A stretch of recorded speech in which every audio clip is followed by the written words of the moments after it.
Commencez par préchauffer votre four à 180 degrés, thermostat 6. Pour une galette de 8 personnes, il vous faut 100 g de sucre, 100 g de beurre ramolli, 100 g de poudre d'amande, 2 œufs, plus un œuf battu, une cuillère à soupe de rhum ambré, une cuillère à soupe de farine, quelques gouttes d'amande amère, 2 pâtes feuilletées. Commencez par mélanger dans un saladier le beurre avec le sucre.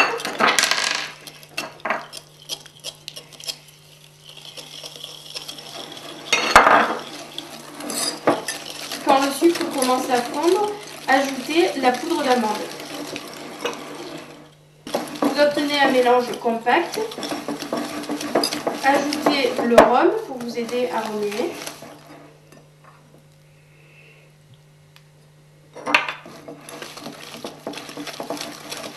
Puis les 2 œufs.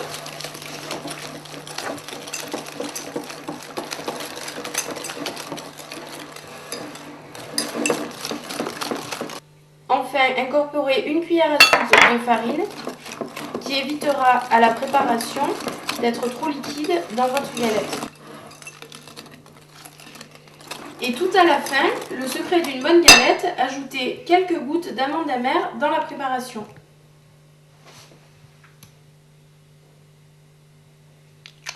Voilà, la frangipane est finie. Vous pouvez à présent dresser votre galette. Sur une plaque à gâteau roulé, commencez par étaler la première pâte feuilletée en prenant bien soin de laisser le papier sulfurisé. Puis versez la frangipane dans le milieu de la pâte feuilletée. Répartissez la préparation en prenant soin de laisser 2 cm tout autour. Badigeonnez le bord à l'aide d'un pinceau de cuisine. L'œuf battu servira de soudure à l'autre pâte. Déroulez la deuxième pâte sur la galette. Puis, avec vos doigts, délicatement, commencez à former les jointures.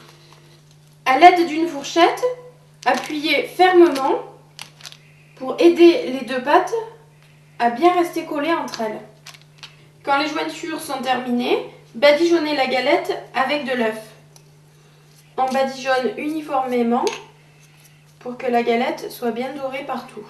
Pour finir, on fait de petits dessins sur la galette qui l'aideront à mieux gonfler.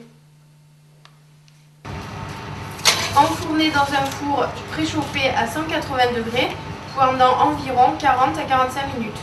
Et voilà votre galette des rois faite maison.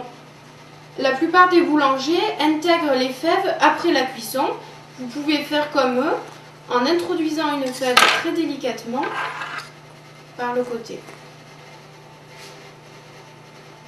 Et voilà le résultat.